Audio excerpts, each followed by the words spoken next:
بسم اللہ الرحمن الرحیم۔ علامہ غلام احمد پرویز کی تصنیف شاہکار رسالت صلی اللہ علیہ وسلم۔ پانچواں باب۔ زندگی جہدست و استحقاق نیست۔ رسول اللہ صلی اللہ علیہ وسلم سے دریافت کیا گیا کہ مومن کی زندگی کیا ہے؟ فرمایا کہ جب جہاد ہو رہا ہو تو اس میں شریک ہو، اور جب نہ ہو رہا ہو تو اس کی تیاری میں مصروف ہو۔ سابقہ باب کے سر عنوان ہم نے لکھا تھا دست او جز تیغ و قرآن نداشت۔ قرآن کی بات اس باب میں کی گئی تھی، اب تیغ کی باری آتی ہے۔ جہاد کے معنی ہیں اپنے مقصد کے حصول کے لیے جدوجہد مسلسل، صحیح فہم، عمل متواتر، تگ و تاز لا منتہا۔ یہاں سوال یہ سامنے آتا ہے کہ یہ جدوجہد، یہ تگ و تاز، یہ صحیح کاوش، یہ حرکت و عمل بالآخر کس مقصد کے لیے؟ مقصد کی وضاحت تو بعد میں کی جائے گی۔ علماء علم الحیات اور نفسیات کی تحقیق یہ ہے کہ یہ خود زندگی کا تقاضا ہے، بلکہ خود زندگی ہے۔ زندگی نام ہی صحیح مسلسل اور حرکت پہم کا ہے۔ اقبال کے الفاظ میں زندگی جہدست و استحقاق نیست۔ حرکت علامت ہے حیات کی۔ ہستم اگر می روم می نہ روم نیستم۔ اس حد تک حرکت و حرارت اور سعی و عمل ہر ذی حیات کا فطری شعار ہے، جس میں انسان بھی شامل ہے۔ اس کا مقصد جذبہ تحفظ خواہش، سیلف پریزرویشن ہے۔ زندگی جہاں بھی ہے وہ اپنا تحفظ چاہتی ہے، اور اس کی سعی و کاوش اسی مقصد کے لیے ہے۔ لیکن انسانی سطح پر پہنچ کر اس سعی و عمل کا مقصد طبعی زندگی کی حفاظت کے علاوہ ایک اور بھی ہوتا ہے۔ اس کا سمجھ لینا ضروری ہے، کیونکہ اگر یہ مقصد سامنے نہ ہو تو پھر انسان اور حیوان میں کوئی فرق نہیں رہتا۔ انسانی سطح زندگی، کائنات میں خیر و شر، حق و باطل، تعمیری و تخریبی قوتیں ہر وقت مصروف جدوجہد رہتی ہیں، لیکن ان کی یہ جدوجہد ایک دوسرے کے ساتھ ٹکرانے کے لیے ہوتی ہے۔ قرآن کریم کے الفاظ میں بل نقذف بالحق علی الباطل 21/18، حق اور باطل ایک دوسرے کے ساتھ ٹکراتے رہتے ہیں۔ حق کا تقاضا یہ ہوتا ہے کہ انسانی دنیا میں مستقل اقدار خداوندی کا غلبہ رہے، تاکہ انسانیت ارتقائی منازل طے کرتی، آگے بڑھتی اور بلند ہوتی چلی جائے۔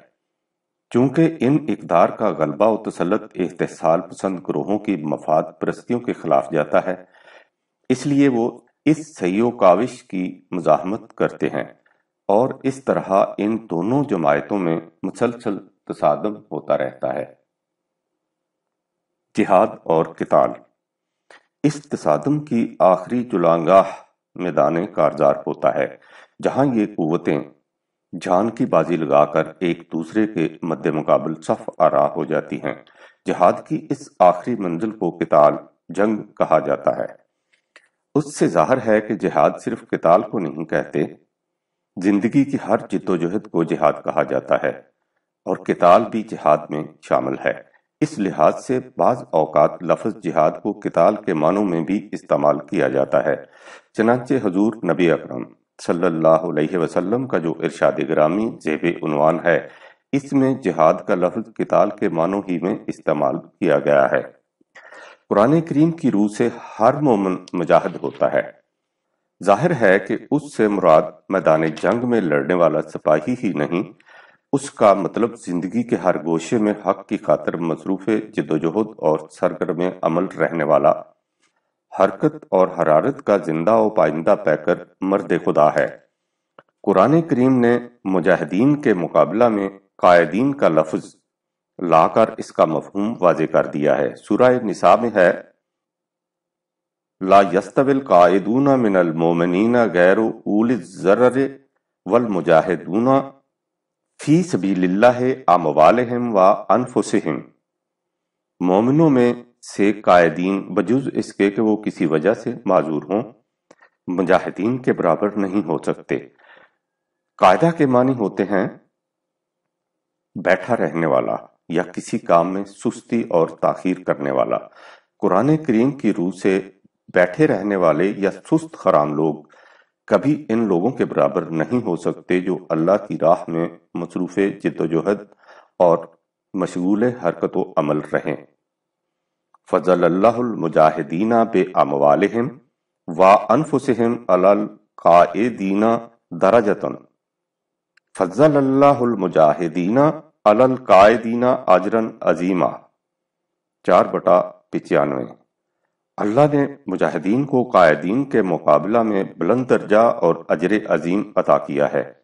دیکھیے یہاں مجاہدین صرف انہی کو نہیں کہا جو اپنی جانوں کے ساتھ جہاد فی سبیل اللہ کرتے ہیں، اس نے ان لوگوں کو بھی مجاہدین کہا ہے جو اپنے مال و دولت کے ساتھ جہاد فی سبیل اللہ میں مصروف رہتے ہیں، یعنی وہ لوگ جو زندگی کے ہر گوشے میں اس مقصد کے حصول کے لیے جو اللہ نے مقرر کیا ہے ہر آن مصروف سیوکاوش رہتے ہیں، اور جب مخالفین کے ساتھ ٹکراؤ کا آخری مرحلہ سامنے آتا ہے تو شمشیر بدست اور کفن بدوش میدان جنگ میں باہر نکل آتے ہیں، اور یہ جہاد کا بلند ترین اور افضل ترین درجہ ہے۔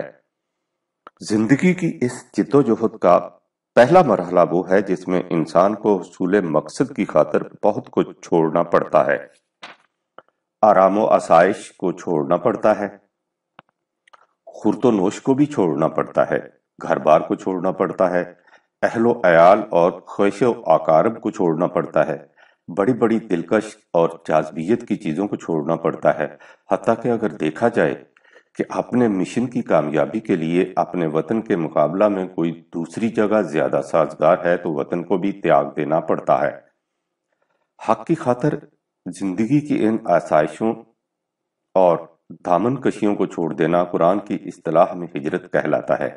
اس میں شبہ نہیں کہ جس طرح میدان جنگ میں قتال بھی جہاد کہلاتا ہے، اسی طرح ہجرت کا لفظ بھی عام طور پر ترک وطن کے لیے بولا جاتا ہے، لیکن جس طرح جہاد کو میدان جنگ تک محدود کر دینا صحیح نہیں، اسی طرح ہجرت کو محض ترک وطن قرار دے دینا بھی اس کے وسیع مفہوم کو مقید کر دینا ہے۔ ہجرت ہر اس شے سے کنارہ کشی کے مرادف ہے جو حصول مقصد کی راہ میں رکاوٹ پیدا کرے، اور اس کی آخری شکل ترک وطن ہے۔ سمجھنے کے لیے یوں کہیے کہ ہجرت دین کے عظیم پروگرام کا حصہ لا ہے اور جہاد اس کا مرحلہ الا۔ مرد مومن جسے اللہ کا سپاہی کہنا چاہیے مہاجر بھی ہوتا ہے، مجاہد بھی۔ دیکھیے قرآن کریم نے اس حصہ لا یعنی ہجرت کی وضاحت کس انداز سے کی ہے جب کہا ہے کہ اے رسول صلی اللہ علیہ وسلم ان لوگوں سے کہہ دیں کہ اگر تمہارے ماں باپ اور اولاد تمہارے خویش و اقارب اور بیویاں تمہارے اہل خاندان اور مال و دولت تمہارا کاروبار جس کے مندہ پڑ جانے سے تم اس قدر خائف ہوتے ہو اور تمہارے محلات جنہیں تم اس قدر پسند کرتے ہو، احبا علیکم من اللہ و رسولہ و جہادہ فی سبیلہ، ان میں سے کوئی شے بھی تمہارے نزدیک اللہ اور رسول اور اس کے راستے میں جہاد سے زیادہ محبوب ہو گئی تو فتربصوا، انتظار کرو، حتیٰ یاتی اللہ بامرہ، تا آنکہ تمہارے متعلق اللہ کا فیصلہ تمہارے سامنے آ جائے۔ فاللہ لا یہدی القوم الفاسقین، 9/24۔ مقصد خداوندی کے حصول کے راستے میں اگر ان میں سے کوئی شے بھی تمہارے دامنگیر ہو گئی تو اسے فسق کہا جائے گا، اور قوم فاسقین پر کشاد کی راہیں کبھی نہیں کھلتی۔ آپ نے غور فرمایا کہ ہجرت کا مرحلہ لا کس طرح جہاد کے شرط اولین پری ریکویسٹ کوالیفیکیشن ہے۔ حقیقت یہ ہے کہ دونوں حصے ایک دوسرے کے لیے لازم و ملزوم ہیں۔ جس شخص کا دامن راستے کی خاردار جھاڑیوں میں الجھ کر رہ جائے وہ منزل مقصود تک کیسے پہنچ سکتا ہے؟ اقبال کے الفاظ میں هجرت آیین حیات مسلم است. این ز اسباب ثبات مسلم است. مہاجرین اور مجاہدین ثبات زندگی کی جدوجہد کا فطری نتیجہ ہے، اور اس جدوجہد کا مرحلہ اولین ہر اس شے سے قطع تعلق کر لینا ہے جو اس کے راستے میں حائل ہوتی ہو۔ یہ وجہ ہے کہ قرآن نے مہاجرین اور مجاہدین کو ایک ہی سکہ کے دو رخ اور ایک ہی حقیقت کے دو گوشے قرار دیا ہے۔ سورہ توبہ میں ہے الذین آمنوا وہاجروا وجاہدوا فی سبیل اللہ باموالہم وانفسہم اعظم درجۃ عند اللہ واولئک ھم الفائزون۔ 9/20۔ جن لوگوں نے قوانین خداوندی کی صداقت کا اقرار کیا، پھر اس کی راہ میں جس چیز کو چھوڑنے کی ضرورت پڑی اسے بلا تکلف و بلا تعمل چھوڑ دیا، اور حصول مقصد کے لیے اپنے مال اور جان سے مصروف جد و جہد رہے۔ اللہ کے ہاں ان کے درجات بہت بلند ہیں۔ یہی لوگ ہیں جنہیں کامیاب و کامران کہا جائے گا۔ نہیں، ایک قدم اور آگے بڑھیے اور جو بات سورہ انفال میں کہی گئی ہے اسے بڑے غور سے سنیے۔ کہا ہے والذین آمنوا وہاجروا وجاہدوا فی سبیل اللہ والذین آووا ونصروا اولئک ھم المؤمنون حقا لہم مغفرۃ ورزق کریم۔ 8/74۔ جو لوگ ایمان لائے اور انہوں نے ہجرت کی اور جہاد کیا، اور جن لوگوں نے انہیں ٹھکانہ دیا اور ان کی ہر طرح سے مدد کی، یہ سب پکے اور سچے مومن ہیں، ان کے لیے مغفرت اور رزق کریم کا فیصلہ ہو چکا ہے۔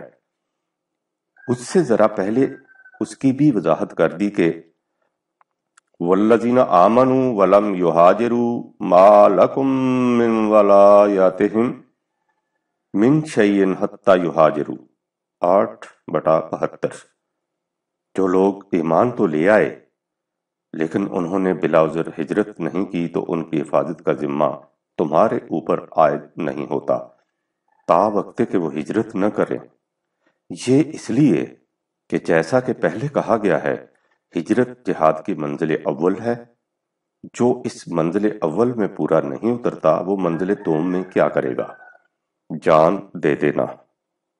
ان تصریحات سے واضح ہے کہ مومن کی زندگی ہجرت اور جہاد سے ترتیب پاتی ہے، یعنی اس کی زندگی کا جو مقصد اللہ نے مقرر کر دیا ہے، یعنی دنیا میں قرآن کے نظام حق و صداقت کو قائم کرنا اور غالب رکھنا، اس کے راستے میں جو شے حائل ہوتی ہو اسے بلا تعمل چھوڑ دینا اور اس مقصد کے حصول کے لیے مثبت طور پر ہر قسم کی جدوجہد کرنا، حتیٰ کہ اگر اس کے لیے جان بھی دینی پڑے تو اسے بھی بلا تذبذب و بلا توقف حاضر کر دینا۔ اس مقصد کی خاطر جان دینے کو اللہ نے بلند ترین عمل اور منتہائے جہاد قرار دیا ہے۔ یہ حقیقت بالکل واضح ہے۔ انسان بلکہ حیوانات کے متعلق جس قدر تحقیقات عمل میں آئی ہیں ان کا ایک نتیجہ ایسا ہے جسے متفق علیہ اور ہر اعتبار سے یقینی قرار دیا جاتا ہے۔ وہ نتیجہ ہے کہ تحفظ خواہش، پریزرویشن آف سیلف، زندگی کا اولین بنیادی اور اٹل تقاضا ہے۔ یعنی جیسا کہ پہلے کہا جا چکا ہے، زندگی جہاں بھی ہے وہ ہر حال میں اور ہر قیمت پر اپنے آپ کو محفوظ رکھنا چاہتی ہے۔ زندگی کے اولین جرثومہ سے لے کر حیوانات تک ان کا انفرادی اور اجتماعی مقصد تحفظ خواہش اور اس کے بعد افزائش نسل سے زیادہ کچھ نہیں، بلکہ یوں کہیے کہ افزائش نسل بھی در حقیقت تحفظ خواہش ہی کا ایک ذریعہ ہے۔ یعنی یہ انواع اپنے افراد کے طبعی خاتمے کے بعد اپنا تحفظ اور بقا اپنی نسل کے تسلسل سے قائم رکھنا چاہتی ہے۔ ان کے سامنے اس سے بلند مقصد اور کوئی نہیں۔ انسان کی طبعی زندگی بھی حیوانی زندگی ہی ہے اور اس کے تقاضے بھی وہی جو دیگر حیوانات کی زندگی کے تقاضے ہیں۔ ان میں جیسا کہ ابھی کہا گیا ہے کہ تحفظ خواہش کا تقاضا اساسی اور بنیادی حیثیت رکھتا ہے۔ لیکن انسانی زندگی حیوانی زندگی سے ایک حیثیت سے متمیز ہے، اور وہ یہ کہ انسان کے سامنے طبعی تقاضوں کے علاوہ اور ان سے بلند ایک اور تقاضا بھی ہے۔ وہ تقاضا ہے نظام حق و صداقت کو بلند اور غالب رکھنا۔ جن علائق کو ہم نے راستے میں رکاوٹیں کہا ہے، وہ در حقیقت وہ مقامات ہیں جہاں زندگی کے کسی طبعی تقاضے اور انسانیت کے اس بلند مقصد میں ٹکراؤ واقع ہوتا ہے۔ اس مقصد کے حصول کی خاطر ان طبعی تقاضوں کو چھوڑتے چلے جانا ہجرت ہے، لیکن اس تصادم میں آخری مقام وہ آ جاتا ہے جس میں خود زندگی اور اس بلند مقصد میں تصادم واقع ہو جاتا ہے، یعنی اس مقصد کے حصول کے لیے جان دے دینے کی ضرورت پڑ جاتی ہے۔ چونکہ تحفظ خواہش زندگی کا بنیادی تقاضا ہے، اس لیے یہ مقام بڑی سخت آزمائش کا ہوتا ہے، اور جو یہاں پورا اترے وہ طبعی اور حیوانی زندگی کی سطح سے بلند ہو کر زندگی کی اگلی ارتقائی منزل میں پہنچنے کے قابل قرار پاتا ہے۔ قرآن کریم نے اسے دعویٰ ایمان کے پرکھنے کا معیار قرار دیا ہے۔ اس نے اسلامی نظام کے مخالفین سے کہا، فَتَمَنَّوُا الْمَوْتَ إِن كُنتُمْ صَادِقِينَ 2/94۔ اگر تم سچے ہو تو موت کی تمنا کرو۔ سوال یہ ہے کہ وہ ایمان، وہ دعویٰ کیا ہے جس کی صداقت کے پرکھنے کا معیار موت کی تمنا قرار دیا گیا ہے۔ قرآن کریم کہتا ہے کہ ایک نظریہ زندگی یہ ہے کہ انسانی زندگی بھی دیگر حیوانات کی طرح بس طبعی زندگی ہے۔ انسان بھی حیوانات کی طرح کھاتا پیتا، سوتا جاگتا، افزائش نسل کرتا اور اس کے بعد مر جاتا ہے، اور موت کے ساتھ اس کا خاتمہ ہو جاتا ہے۔ اس نظریہ حیات کو وہ کفر کہہ کر پکارتا ہے۔ والذین کافروا یتمتعون ویاکلون کما تاکل الانعام 47/12۔ کفر کا شیوا اختیار کرنے والوں کا انداز یہ ہے کہ وہ حیوانات کی طرح کھاتے پیتے اور دیگر متاع دنیا سے فائدہ اٹھاتے ہیں اور اس کے بعد مر جاتے ہیں۔ ان کے برعکس مومن کی کیفیت یہ ہے کہ وَبِالْآخِرَةِ هُمْ يُوقِنُونَ 2/4۔ وہ اس حقیقت پر ایمان رکھتے ہیں کہ موت سے زندگی کا خاتمہ نہیں ہو جاتا۔ زندگی ایک جوئے رواں کی طرح آگے بھی چلتی ہے، اور اللہ کی وحی وہ ضابطہ حیات عطا کرتی ہے جس کے مطابق زندگی بسر کرنے سے انسان زندگی کی اگلی ارتقائی منزل طے کرنے کے قابل ہو جاتا ہے۔ اب ظاہر ہے کہ جس شخص کے نزدیک زندگی بس اسی دنیا کی ہو، اس کے لیے تحفظ خواہش بنیادی اور آخری مقصد حیات ہوگا۔ وہ کبھی مرنا نہیں چاہے گا، وہ موت سے بچنے کی ہر ممکن کوشش کرے گا، اور یہ جاننے کے باوجود کہ اینما تکونوا یدرککم الموت 4/78۔ تم کہیں بھی ہو، موت تمہیں ضرور پکڑ لے گی۔ موت سے کسی حالت میں بھی مفر نہیں، اس نے آ کر رہنا ہے۔ یہ سب کچھ جاننے کے باوجود موت سے بھاگے بھاگے پھرے گا، اور اس کے سامنے آنے کے احساس سے ہر وقت ترساں اور لرزاں رہے گا۔ اس کے برعکس ایمان بالآخرت کا حامل موت کو ایک نئی منزل میں داخل ہونے کا دروازہ سمجھے گا اور تبسم برلب اس کا استقبال کرے گا۔ اس کا یہ معنی نہیں کہ وہ اپنے آپ کو خواہ مخواہ خطرے میں ڈال کر موت کے منہ میں چلا جائے۔ اس کے معنی یہ ہیں کہ اگر ایسا وقت آ جائے کہ اسے حق و صداقت کے تحفظ اور اعلاء کلمت اللہ کے متعین کردہ نظریہ حیات کے غلبہ و کامرانی کے لیے جان تک بھی دینی پڑے، تو وہ جان بچانے کی خاطر بھاگ نہیں جائے گا، وہ مردانہ وار موت کا سامنا کرے گا اور ہنسی خوشی جان دے دے گا۔ یوں موت کی تمنا اس کے دعویٰ ایمان کی صداقت کی شہادت قرار پا جائے گی۔ شہادت اس طرح جان دینے والوں کو جو عام اصطلاح میں شہید کہا جاتا ہے، تو وہ اسی لیے کہ ان کی موت ان کے دعویٰ ایمان کی شہادت گواہی دیتی ہے۔ کشمکش حیات میں موت کے ڈر سے راہ فرار اختیار کرنے والوں کو قرآن مردے کہہ کر پکارتا ہے۔ ایسے مردے جو اپنی لاشیں اپنے کندھوں پر اٹھائے پھرتے ہیں۔ سورہ بقرہ میں ہے، الم ترى الى الذين خرجوا من ديارهم وهم الوف حذر الموت، تم نے ان کی حالت پر بھی غور کیا جو اگرچہ ہزاروں کی تعداد میں تھے، لیکن جب دشمن کے ساتھ مقابلہ کا وقت آیا تو اپنا گھر بار چھوڑ کر موت کے ڈر سے بھاگ اٹھے۔ وہ بھاگ اٹھے تو فَقَالَ لَهُمُ اللَّهُ مُوتُوا 2/243۔ خدا کے قانون مکافات نے انہیں پیچھے سے آواز دی کہ تم موت کے ڈر سے بھاگ نکلے ہو اور یوں اپنے آپ کو زندہ خیال کرتے ہو۔ یہ تمہاری خام خیالی اور خوش فہمی ہے۔ تم سانس ضرور لیتے ہو لیکن موت تو تم پر طاری ہو چکی ہے۔ تمہارا شمار زندوں میں نہیں ہو سکتا، تم مردہ ہو۔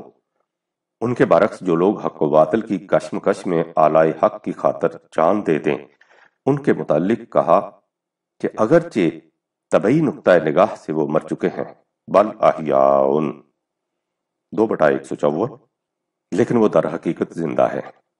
انہیں تم مردہ مت سمجھو، مردہ مت کہو 3/168۔ قرآن کی دعوت انسان کو موت کے خوف سے نجات دلا کر حیات ابدی عطا کرنے کی دعوت ہے۔ اسی لیے اس نے کہا کہ یا ایھا الذین آمنوا استجیبوا للہ وللرسول اذا دعاکم لما یحییکم 8/24۔ تم اللہ اور رسول کی اس دعوت پر لبیک کہو جو تمہیں حیات ابدی عطا کرنے کی ضمانت دیتی ہے۔ قرآن کریم نے اس زندگی کو قابل رشک حیات خوش آئند ہی اس لیے کہا ہے کہ اس میں موت کا خوف دامن گیر نہیں ہوگا۔ باللفاظ دیگر اس قسم کی موت مرنے والا خود نہیں مرتا بلکہ موت کو مار دیتا ہے، اور فاتح و منصور و رقصاں و فرحاں یہ پکارتا ہوا آگے بڑھ جاتا ہے، افما نحن بمیتین الا موتتنا الاولی 37/58-59۔ ہم نے اس طرح مر کر موت کو مار دیا ہے، اب ہم کبھی نہیں مر سکتے۔ جنت کا راستہ، اسی کو جنت کی زندگی کہتے ہیں، جس تک پہنچنے کا راستہ باطل کی قوتوں کے ساتھ تصادمات و تزاحمات سے پٹا پڑا ہے۔ اسی لیے کہا کہ کیا تم خیال کرتے ہو کہ تم جنت میں یوں ہی داخل ہو جاؤ گے، حالانکہ تم ہنوز ان جانگداز اور صبر آزما مراحل میں سے نہیں گزرے جن میں سے ان لوگوں کو گزرنا پڑا تھا جو تم سے پہلے ان راستوں پر چلے تھے۔ ان کی کیفیت یہ تھی کہ سختیاں اور مصیبتیں انہیں ہر طرف سے گھیر لیتیں، شدائد و مشکلات سے ان کا دل دہل جاتا، یہاں تک کہ وہ اور ان کا رسول پکار اٹھتے کہ بار الہ ہماری کوششوں کے بار آور ہونے کا وقت کب آئے گا۔ ایسے ہمت شکن اور جرت آزمات صادمات کے بعد کہیں جا کر ان کی کوششیں کامیاب ہوئیں۔ 2/214۔ تمہیں بھی جنت میں داخل ہونے کے لیے انہی مراحل میں سے گزرنا ہوگا۔ دوسری جگہ ہے ام حسبتم ان تدخلوا الجنۃ ولما یعلم اللہ الذین جاہدوا منکم ویعلم الصابرین 3/142۔ کیا تم یہ خیال کیے بیٹھے ہو کہ تم جنت میں داخل ہو جاؤ گے، حالانکہ ابھی تک یہ معلوم نہیں ہو سکا کہ تم میں سے مجاہد کون ہے اور کون کس حد تک مشکلات و مصائب میں ثابت قدم رہتا ہے۔ آگے بڑھنے سے پہلے یہاں ایک نقطہ کی وضاحت ضروری ہے۔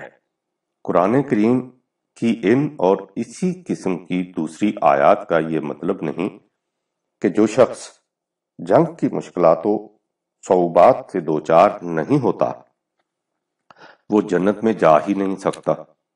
ایسا ہو سکتا ہے کہ ایک شخص حتیٰ کہ ایک قوم کی زندگی میں جنگ کا موقع ہی نہ آئے۔ خود نبی اکرم صلی اللہ علیہ وسلم اور صحابہ اکرام رضوان اللہ علیہم کی زندگی میں مکہ کے 13 سال ایسے گزرے جس میں جنگ کا موقع نہیں آیا۔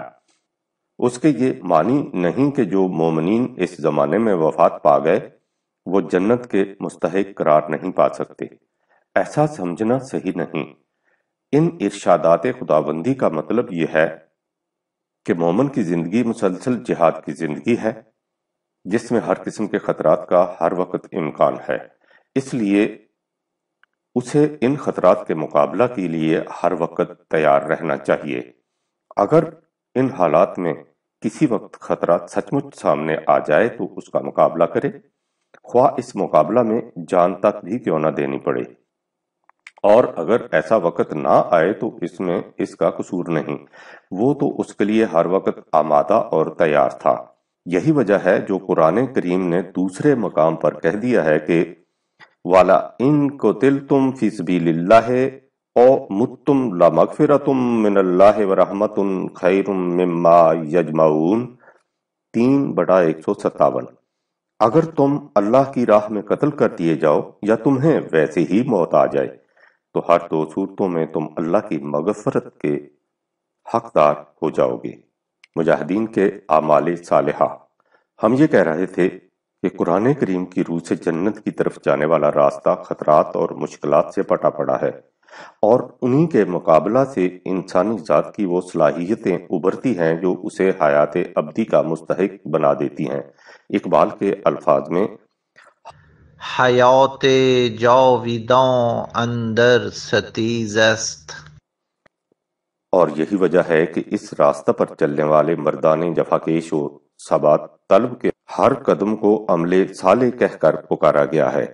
سورہ توبہ میں ہے کہ اللہ کے یہ سپاہی بھوک اور پیاس کی جس مصیبت کو جھیلتے ہیں، جس تکان اور مشقت کو وہ برداشت کرتے ہیں، ان کا ہر قدم جو اس مقام پر پڑتا ہے جو دشمن کے لیے غیظ و غضب کا موجب ہوتا ہے، حتیٰ کہ ہر نقصان جو انہیں مخالفین کی طرف سے پہنچتا ہے اور ہر زند جو وہ اٹھاتے ہیں، ان میں سے ایک ایک چیز ان کے لیے عمل صالح بنتی چلی جاتی ہے۔ یہ اس لیے کہ اللہ کا قانون مکافات کسی کا حسن کارانہ عمل ظاہر نہیں کرتا۔ اسی طرح یہ لوگ اس مقصد کے لیے جو کچھ بھی خرچ کرتے ہیں، خواہ تھوڑا ہو یا بہت، یا جو منزل بھی وہ قطع کرتے ہیں، وہ سب ان کے اعمال نامہ میں لکھ لیے جاتے ہیں تاکہ اللہ ان کے حسن عمل کا انہیں بہترین بدلہ دے۔ 9/120-21۔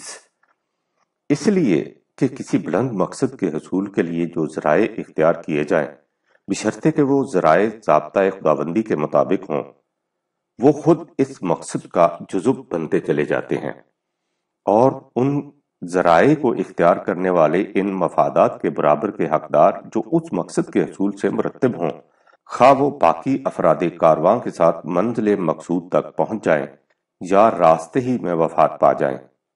سورہ نساء میں ہے، جو اپنا گھر بار سب کچھ چھوڑ چھاڑ اللہ کی راہ میں نکل کھڑا ہو، اسے منزل پر پہنچنے کے بعد سامان حفاظت اور زندگی کی خوشگواریاں بافرات میسر آ جائیں گی، لیکن اگر وہ منزل تک نہ بھی پہنچ سکے اور اسے راستے ہی میں موت آ جائے تو بھی اس کا اجر اللہ کے ذمہ واجب ہو جائے گا۔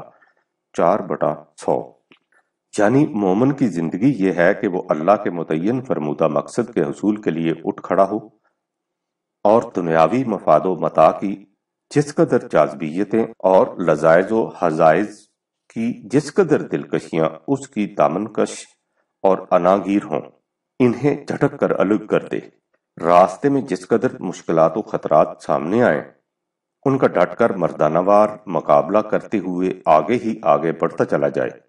اس میں موت آ جائے تو اس کی خوش نصیبی اور منزل مقصود تک زندہ پہنچ جائے تو بھی بیدار بختی۔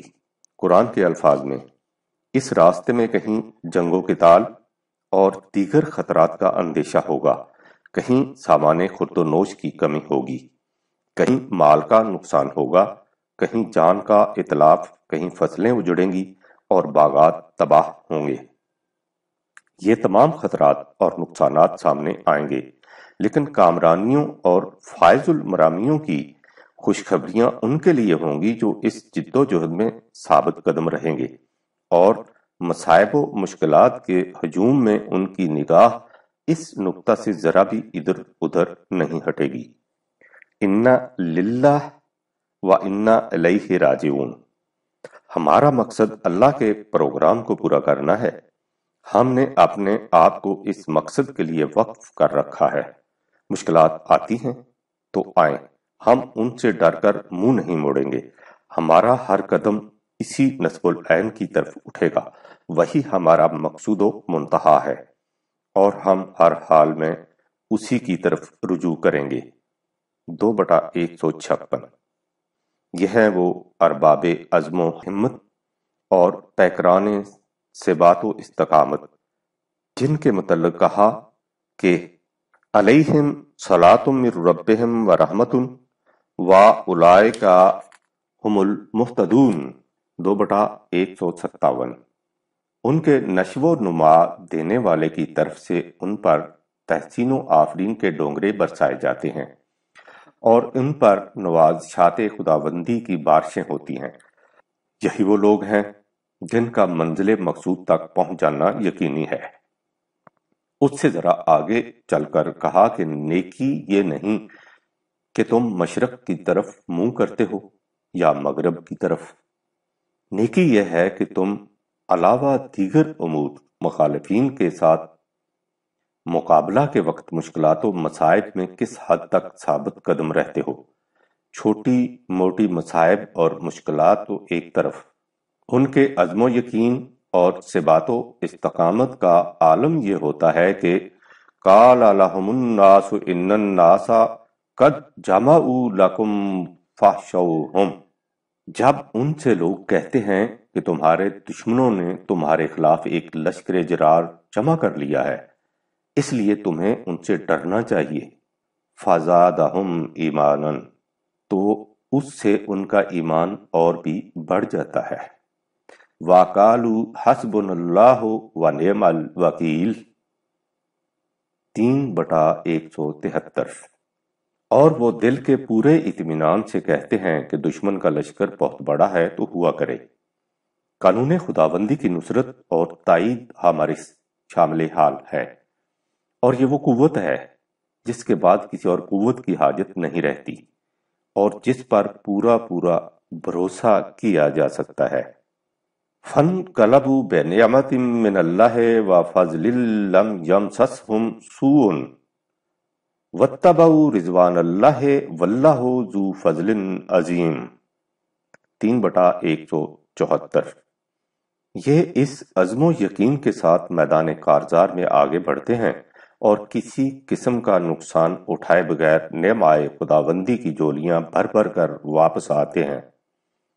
حقیقت یہ ہے کہ قانون خداوندی اپنے نتائج کے اعتبار سے بڑا پرثمر اور بار آور واقع ہوا ہے۔ منافقین کی حالت۔ یہ مومنین حقہ، پکے اور سچے مومنین کی خصوصیات ہیں۔ ان کے برعکس قرآن کریم نے ایک اور طبقہ کا بھی ذکر کیا ہے جن کی حالت یہ ہے کہ معاملہ اگر رسمی نماز، روزہ، حج، زکوٰۃ تک رہے تو وہ چھاتی پر ہاتھ رکھ کر اپنے آپ کو مسلمان کہیں گے، لیکن اگر کہیں جنگ کی بات آ جائے تو ان پر کپ کپی چھا جائے گی۔ یہی وہ طبقہ ہے جس کا ذکر کرتے ہوئے سورہ نساء میں کہا کہ أَلَمْ تَرَ إِلَى الَّذِينَ قِيلَ لَهُمْ كُفُّوا أَيْدِيَكُمْ وَأَقِیمُوا الصَّلَاةَ وَآتَوُا الزَّکَاةَ۔ تم نے ان لوگوں کی حالت پر بھی غور کیا کہ جب تک دین کا نظام اپنے ابتدائی مراحل سے گزرتا رہا جس میں تمہیں ہاتھ اٹھانے سے روکا گیا تھا، اور تمہاری جماعت اقامت الصلاۃ اور ایتاء زکوٰۃ کے ابتدائی تربیتی منازل سے گزر رہی تھی، تو وہ بہت خوش تھے۔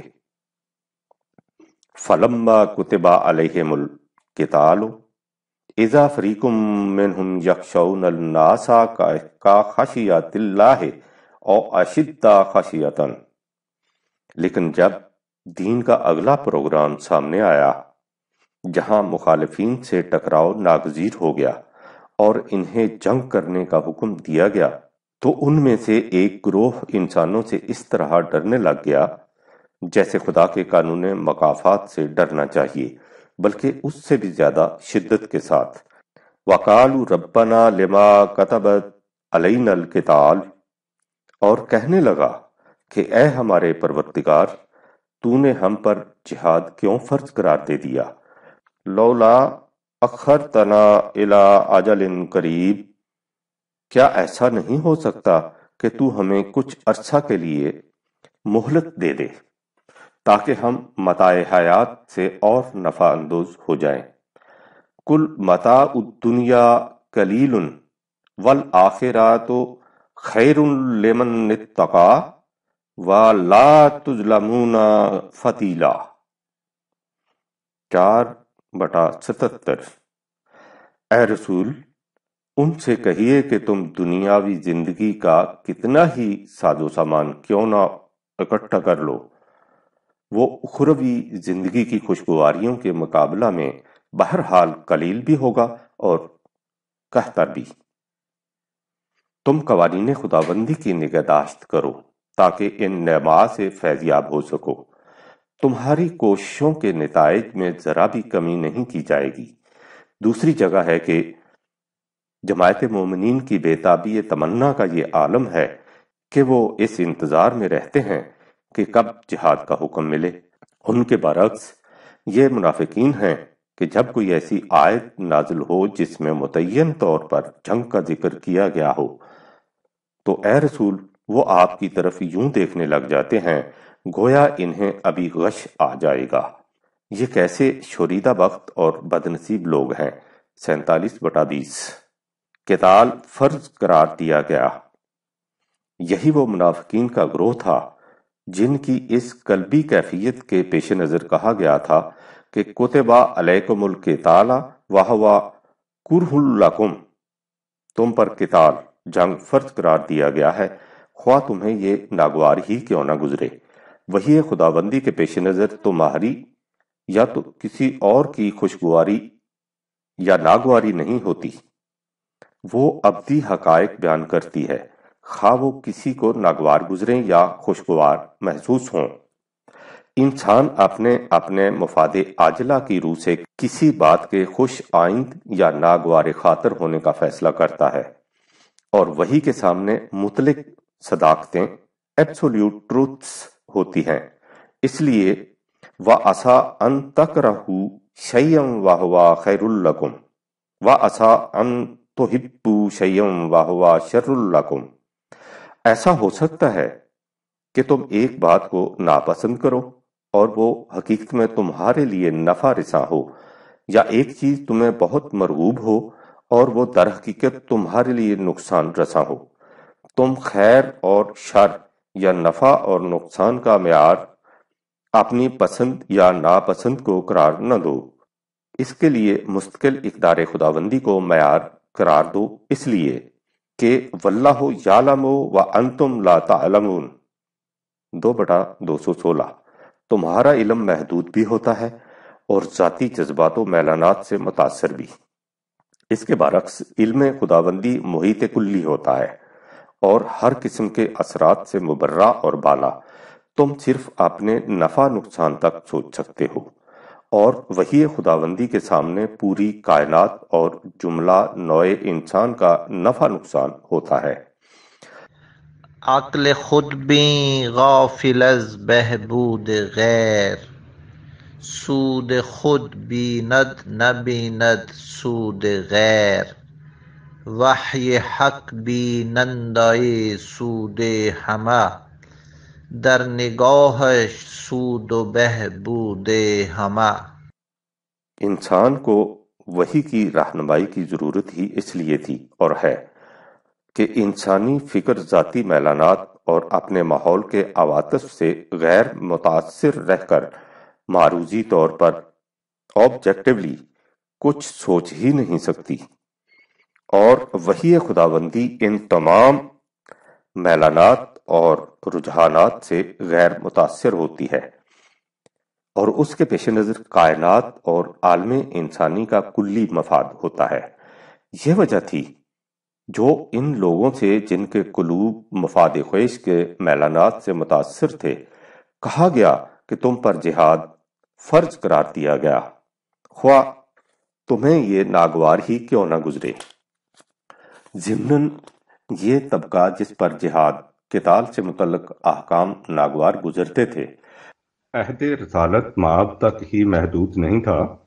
مسلمانوں میں ایسے لوگ ہر دور میں رہے ہیں جنہیں یہ امر سخت شاق گزرتا تھا کہ قرآن میں جہاد بالسیف کی آیات کیوں ہیں۔ ان کا اس پر تو اختیار نہیں تھا کہ وہ ان آیات کو قرآن سے نکال دیتے، لیکن وہ ان کی ایسی ایسی تعویلات کرتے تھے اور کرتے ہیں جن سے جہاد محض وعظ و نصیحت یا نفس کشی بن کر رہ جائے۔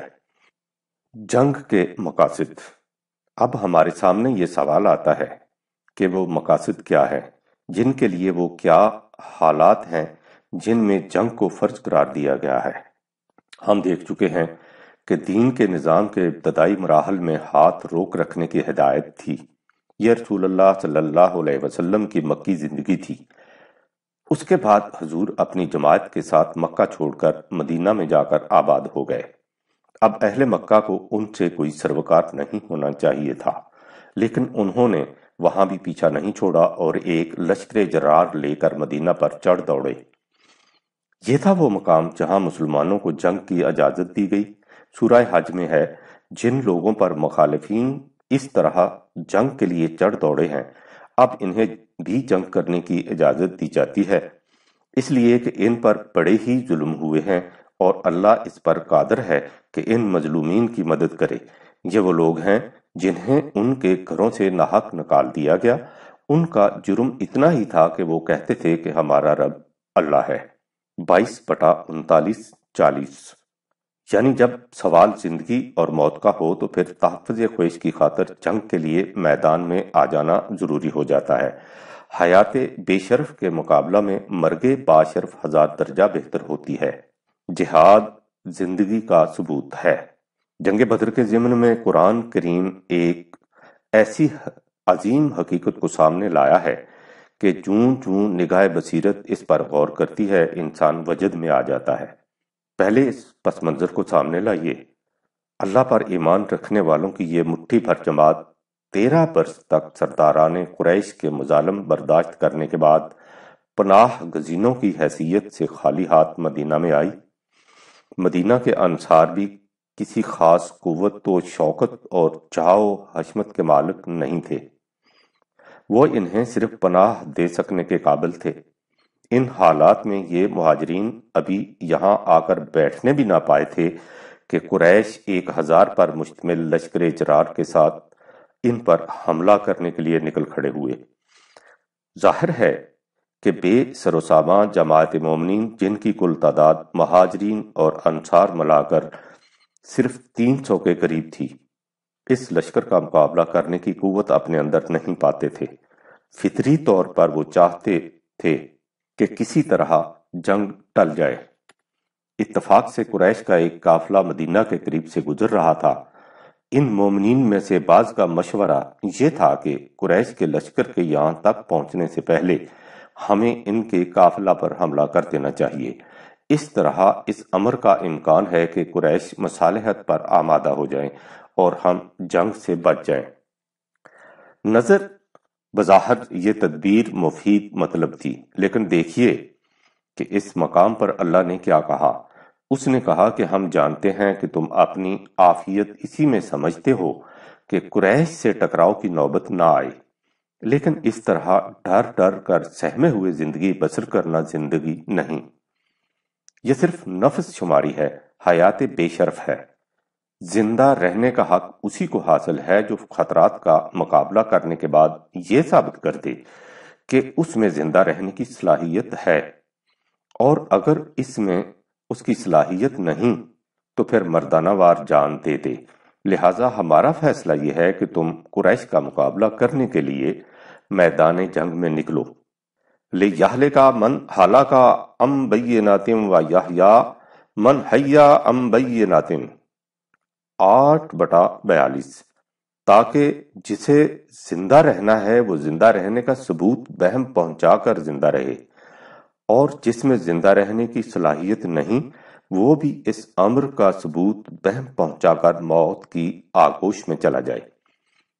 خطرات سے ڈر کر چھپے چھپے پھرنا اور یوں اپنے آپ کو فریب دے لینا کہ ہم زندہ ہیں، زندگی نہیں۔ میارا بزم بر ساحل کے آنجا، نوای زندگانی نرم خیز است، به دریا غلت و به موجش درآویز.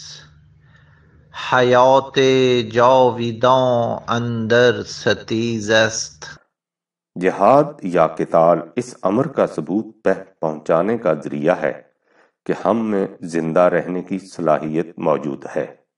یہ دو قوموں کی جنگ نہیں تھی۔ جنگ بدر کے سلسلہ میں ایک اور نکتہ بھی غور طلب ہے، اور وہ یہ کہ کیا یہ لڑائی محض دو قوموں کی باہمی جنگ تھی یا اس کی تہ میں کچھ اور بھی تھا؟ اس سوال کا جواب ہمیں اسی آیت میں مل جاتا ہے جو کہا گیا ہے کہ اِلَّا أَن يَقُولُوا رَبُّنَا اللَّهُ 22/40، یعنی یہ دو قوموں کی جنگ نہیں تھی، یہ دو نظریوں کی جنگ تھی۔ ان دونوں کے درمیان مابع النزاع مسئلہ یہ تھا کہ یہ لوگ خدا کو اپنا نشو و نما دینے والا مانتے تھے، اور فریق مخالف انہیں اس کی اجازت نہیں دینا چاہتا تھا۔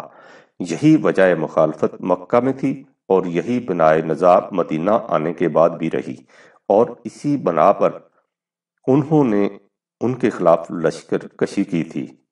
اس بنا پر یہ جنگ عام قومی جنگ نہ رہی، دین کی جنگ ہو گئی۔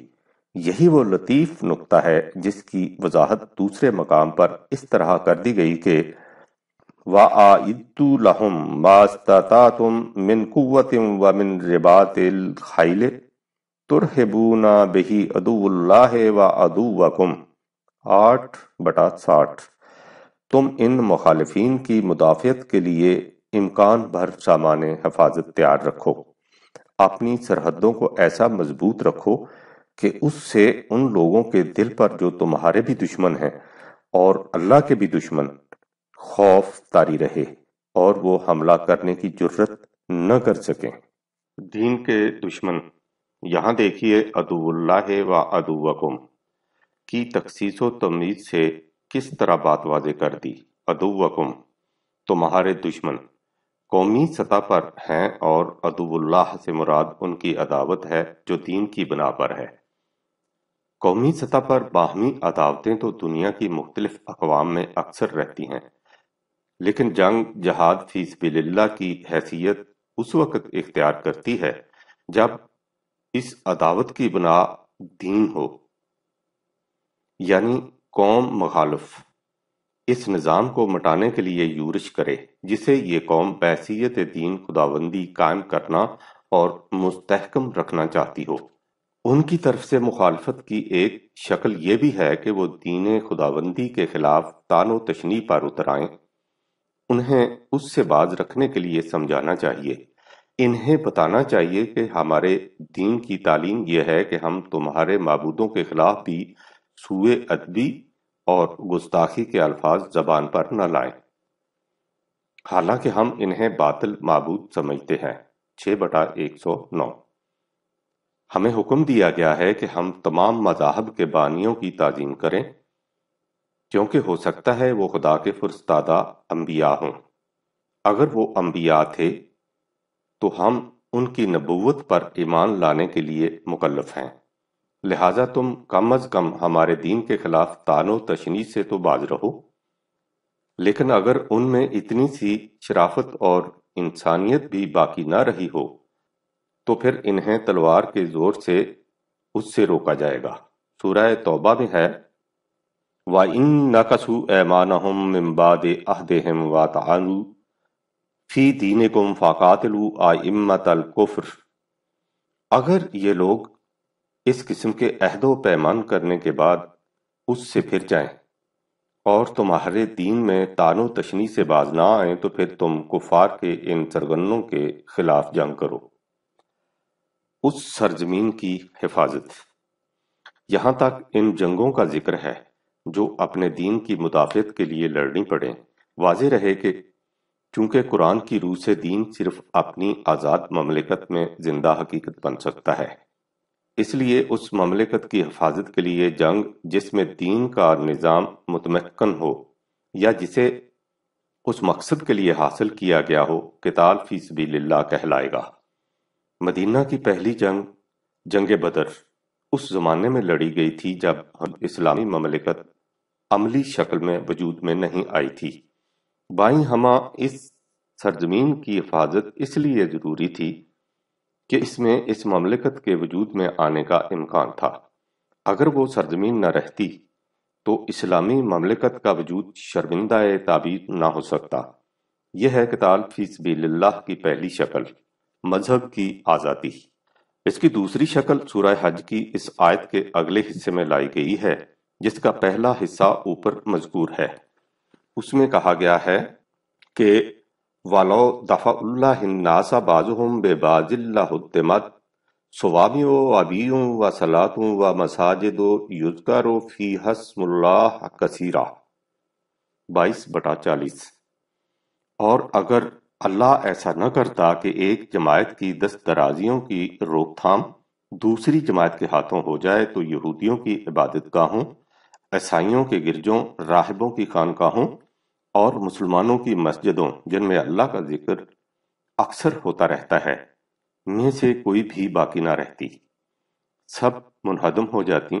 اس آیہ جلیلہ میں جہاں تک مسجدوں کی حفاظت کا تعلق ہے وہ اس زمرہ میں آ جاتی ہیں جس کا ذکر اوپر آ چکا ہے، یعنی دین کے نظام کی حفاظت کے لیے مخالفین کے حملوں کی روک تھام۔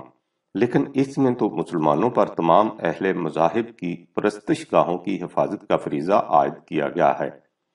پرستش گاہوں کی حفاظت سے مراد مذہبی آزادی، اس حکم خداوندی سے مراد یہ ہے کہ دنیا میں مذہبی آزادی کا برقرار رکھنا مسلمانوں کا دینی فریضہ ہے، اور اس فریضہ کی ادائیگی کے لیے اگر انہیں جنگ بھی کرنی پڑے تو جنگ کرنی ہوگی۔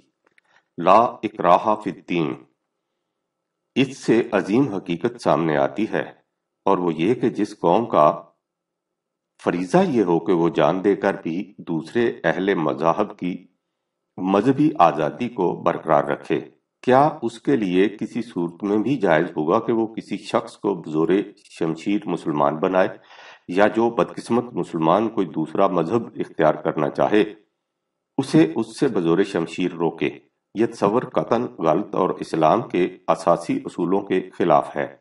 لا اکراہ فی الدین 2/256، اس کا بنیادی اصول ہے فمن شاء فلیؤمن ومن شاء فلیکفر 18/29، جس کا جی چاہے ایمان لے آئے، جس کا جی چاہے کفر اختیار کر لے۔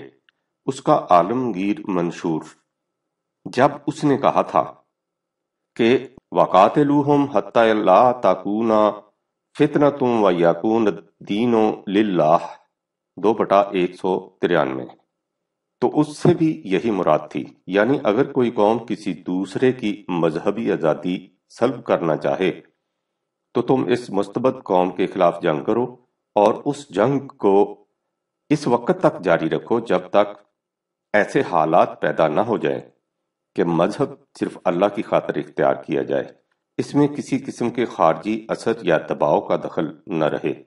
وَيَكُونَ الدِّينُ لِلَّهِ، عالمگیر مذہبی آزادی کا ایسا ابدی منشور ہے جس کی مثال کہیں اور نہیں مل سکتی۔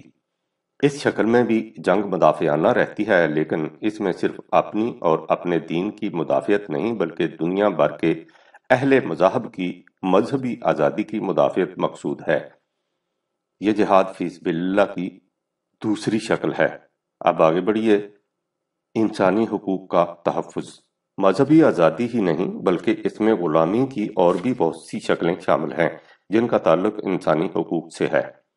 سورہ البلد میں ہے کہ ہم نے انسان کو دونوں راستے دکھا دیے، ایک راستہ سہل انگاریوں، مفاد پرستیوں اور عیش سامانیوں کا ہے، کنارے آب رکنا باد گلگشت و مسلح کا راستہ، دوسرا راستہ العقبہ کا ہے، یعنی پہاڑ کی گھاٹی پر چڑھنے کے مرادف۔ پہاڑ کی گھاٹی پر چڑھنے کا راستہ بڑا دشوار گزار ہوتا ہے، اس پر قدم قدم پر سانس پھولتی ہے، لیکن ہر قدم انسان کو پہلے سے زیادہ بلندی کی طرف لے جاتا ہے۔ یہ راستہ کیا ہے؟ فک الرقبہ 90/13، جو گردنیں کسی دوسرے کی محکومی میں جکڑی ہوئی ہوں انہیں اس سے آزاد کرانا۔ او اطعام فی یوم ذی مسغبہ 90/14۔ جس زمانے میں افلاس و غربت عام ہو جائے اس میں دوسروں کے کھانے پینے کا انتظام کرنا۔ کن لوگوں کے کھانے پینے کا؟ یتیمن ذا مقربہ 15/90۔ ان کا جو بھرپور معاشرہ میں بھی اپنے آپ کو تنہا محسوس کرے، اور او مسکینن ذا متربہ 90/16۔ یا ان محنت کشوں کا جو دن بھر خاک آلود رہنے کے باوجود اس قابل نہ ہو سکیں کہ ان کی زندگی کی گاڑی آگے چلے۔ یہ ہے التین، وہ گھاٹی جس پر چڑھنا بڑا دشوار ہے۔ ان میں شق اول فک الرقبہ ہے۔ زمانہ نزول قرآن میں غلامی کی ایک ہی شکل تھی جسے عرف عام میں سلیوری کہا جاتا ہے۔ قرآن کریم نے ان غلاموں کو چھڑانے کے لیے مختلف طریق تجویز کیے اور آئندہ کے لیے غلامی کا خاتمہ کر دیا۔ دنیا آج بڑے فخر سے کہتی ہے کہ اس نے غلامی کو مٹا دیا ہے، لیکن اس زمانے میں جسے دور تہذیب کہا جاتا ہے، غلامی کی ایسی ایسی شکلیں وضع کی گئی ہیں جن کا تصور بھی اس دور جہالت میں نہیں کیا جا سکتا تھا۔ ان شکلوں کی تفصیل تو طول طویل ہے، لیکن ان سب میں قدر مشترک یہ ہے کہ جن حقوق کو قرآن نے بنیادی حقوق انسانیت قرار دیا ہے انہیں سلب کر لیا جاتا ہے، اور اکثر اوقات سلب بھی اس انداز سے کیا جاتا ہے کہ جسے مسلوب کیا جاتا ہے اسے اس کا احساس تک نہیں ہونے دیا جاتا۔ ان سلب کردہ حقوق کا بحال کرانا بھی فک الرقبہ میں آ جائے گا۔ ہمارے زمانے میں UN نے بنیادی حقوق انسانیت کا منشور شائع اور اختیار کر رکھا ہے، لیکن اس کی روح سے کمزور انسانوں اور قوموں کے حقوق کا جس انداز سے تحفظ ہوتا ہے وہ ظاہر ہے یہ فریضہ جماعت مومنین ہی ادا کر سکتی ہے۔ مظلوموں کی امداد کے لیے جنگ۔ ان حقوق کی شدید ترین پامالی کو قرآن ظلم سے تعبیر کرتا ہے، اور مظلوموں کی امداد کے لیے اندر ضرورت جنگ کے لیے اٹھنا جماعت مومنین کا فریضہ قرار دیتا ہے۔ مثلا جب مدینہ میں مسلمانوں کی مملکت قائم ہو گئی تو وہ قریش مکہ کے دستے تظلم سے محفوظ ہو گئے، لیکن مکہ میں ایسے مسلمان رہ گئے جنہیں وہ جور و استبداد کا تختہ مشق بناتے تھے۔ قرآن کریم نے مسلمانان مدینہ کو مخاطب کر کے کہا کہ تمہیں کیا ہو گیا ہے کہ تم قتال فی سبیل اللہ کے لیے اٹھتے نہیں، حالانکہ حالت یہ ہے کہ مکہ کے کمزور و ناتواں، بے کس و بے بس مسلمان مرد، عورتیں، بچے چلا چلا کر کہہ رہے ہیں کہ اے ہمارے نشو و نما دینے والے، تو ہمیں اس بستی سے نکالنے کی کوئی صورت پیدا کر دے جس کے رہنے والے اس قدر ظالم اور سفاک ہیں۔ تو اپنی طرف سے ہمارا کوئی حامی و مددگار بھیج جو ہمیں ان کے جور و ستم سے نجات دلائے۔ 4/75۔ چنانچہ مدینہ کے مسلمان اٹھے اور انہوں نے مکہ فتح کر کے ان مظلوموں کو ان کے مظالم سے نجات دلائی۔ قرآن کریم نے اس واقعہ کے بیان کرنے سے اس ابدی اصول کی وضاحت کر دی کہ اسلامی مملکت کا فریضہ یہ بھی ہے کہ دنیا میں کسی قوم اور کسی ملک کے مظلوموں کی فریاد ان تک پہنچے، وہ ان کی مدد کے لیے اٹھے۔ حضور نبی اکرم صلی اللہ علیہ وسلم نے ایران کے کسریٰ اور روم کے قیصر کو جو دعوت نامے ارسال فرمائے تھے ان میں یہی کہا گیا تھا کہ تمہاری مملکت میں کسانوں پر جو مظالم ہو رہے ہیں اگر تم نے ان کا تدارک نہ کیا تو اس کی سزا تمہیں بھگتنی پڑے گی۔ اس قسم کی جنگیں اس لحاظ سے مدافعانہ کہلائیں گی کہ یہ ان مظلوموں کی مدافعت کے لیے لڑی جائیں گی۔ فساد روکنے کے لیے جنگ۔ اسی قسم کی مدافعانہ ایک اور جنگ بھی ہے جسے قتال فی سبیل اللہ کہا گیا ہے۔ سورہ بقرہ میں حضرت طالوت اور جالوت کے معرکہ کے تذکرہ کے بعد فرمایا وَلَوْلَا دَفْعُ اللَّهِ النَّاسَ بَعْضَهُم بِبَعْضٍ لَفَسَدَتِ الْأَرْضُ وَلَكِنَّ اللَّهَ ذُو فَضْلٍ عَلَى الْعَالَمِينَ 2/251۔ اگر اللہ ایسا انتظام نہ کرے کہ ایک سرکش اور امن شکن گروہ کی جارحیت کی روک تھام دوسرے گروہ کے ہاتھوں کرائی جائے تو زمین میں ہر طرف فساد ہی فساد برپا ہو جائے۔ لیکن چونکہ اللہ اہل دنیا پر اپنا فضل رکھنا چاہتا ہے، اس لیے فساد برپا کرنے والوں کی دراز دستیوں کی روک تھام دوسرے لوگوں کے ہاتھوں سے ہوتی رہنی چاہیے، اور ظاہر ہے کہ اللہ کا یہ پروگرام اولاً اور تاسیساً جماعت مومنین کے ہاتھوں پورا ہوگا کہ انہی کو اس نے حزب اللہ کی پارٹی کہہ کر پکارا ہے اور کہا ہے کہ قاتلوہم یعذبہم اللہ بایدیکم ویخزہم 9/14۔ تم ان کے خلاف جنگ کے لیے اٹھو، اس لیے کہ اللہ چاہتا ہے کہ ان متکبرین کو ان کی سرکشی کی سزا تمہارے ہاتھوں سے دلائے اور ان کی گردن جھکائے تاکہ وہ پھر فساد کے لیے نہ اٹھ سکے۔ فساد سے مفہوم: فساد ایک بڑی جامع اصطلاح ہے جو قرآن کریم میں بے شمار مقامات پر آئی ہے، اور اس نے مفسدین کا شمار اکابر مجرمین میں کیا ہے۔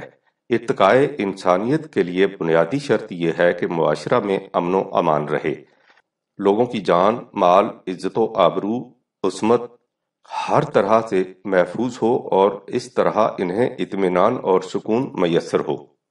جس معاشرے سے یہ سکون اٹھ جائے اس کے متعلق کہا جائے گا کہ اس میں فساد برپا ہے۔ ہمارے نزدیک یہ فساد کا مختصر ترین مفہوم ہے۔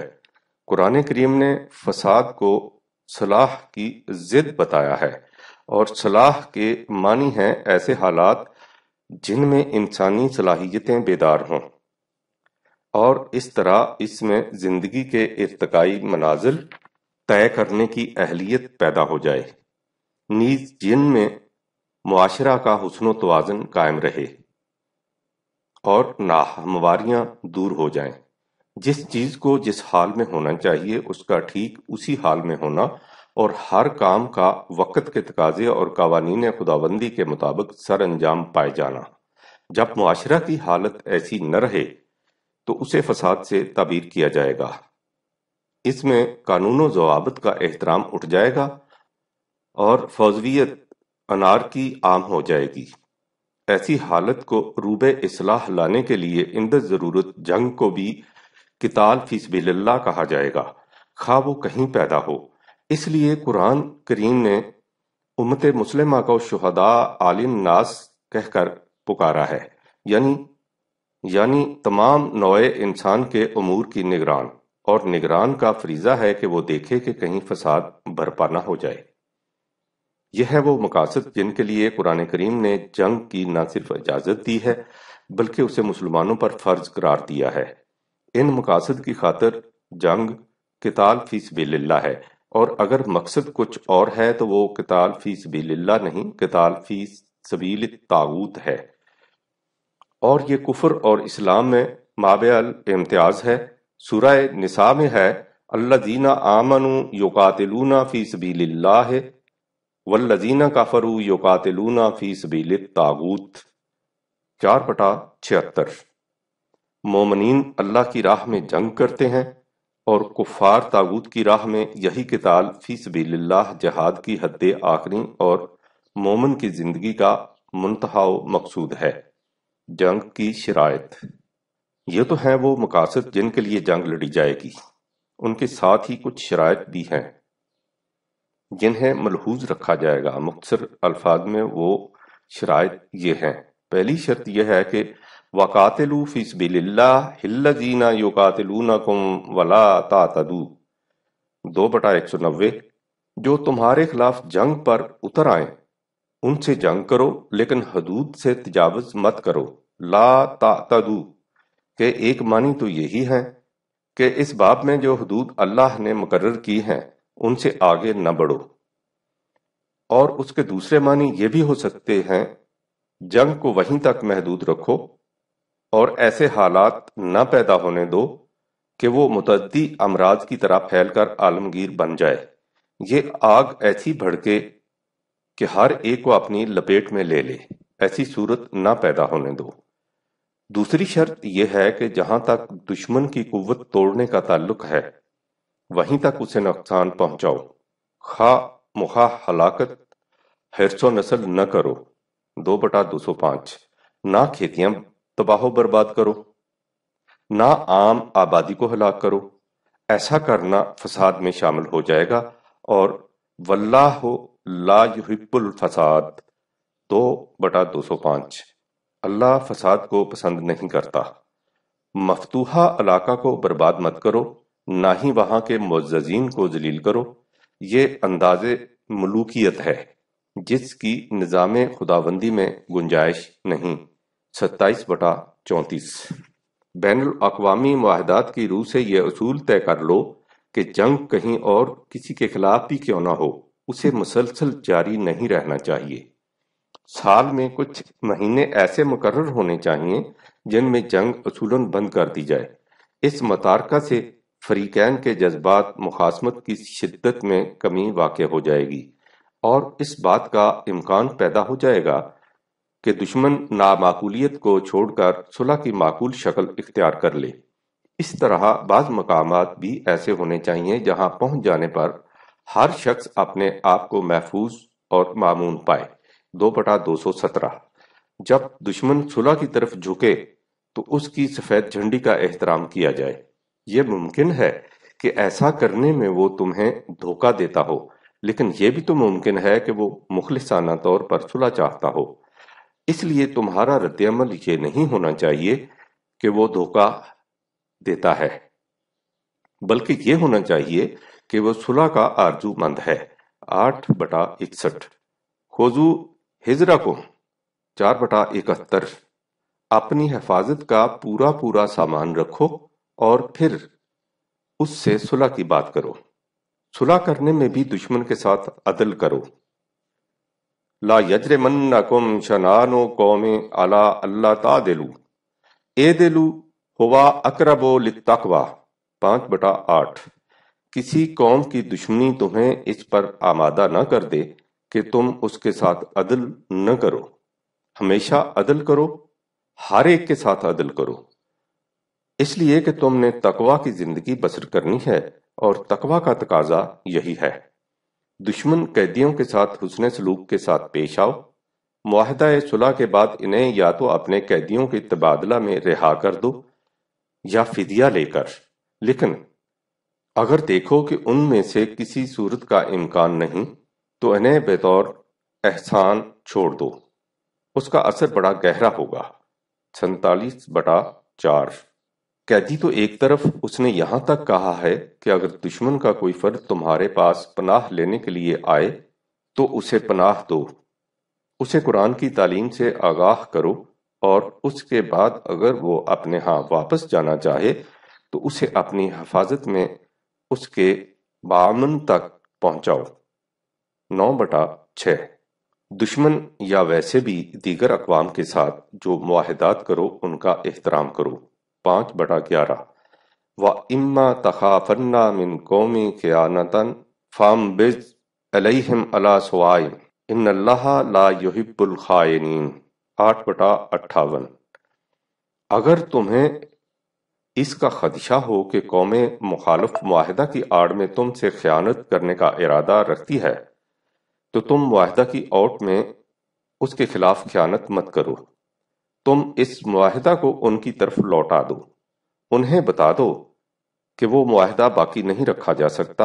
اور اس طرح دونوں ایک سطح پر اتر کر جو مناسب سمجھو کرو اور آخری بات یہ کہ تم سرکش گروہوں کے خلاف جنگ کر کے ان کی قوت کو توڑو تو اس لیے اس طرح مختلف قوموں میں قوتوں کا توازن پیدا ہو جائے اور کسی کو دوسرے کے خلاف دست درازی کی جرت نہ ہو اور یوں دنیا سے جنگ کا خاتمہ ہو جائے قرآن کریم کے نہایت جامع الفاظ میں تم دشمن کی قوت توڑنے کے لیے جنگ کرو حتیٰ تازہ الحرب و اوزارہا 47/4 تا آنکہ خود جنگ اپنے ہتھیار رکھتے یہ ہے جماعت مومنین امت مسلمہ کی جنگ کا مقصود و منتہا دنیا سے جنگ کا خاتمہ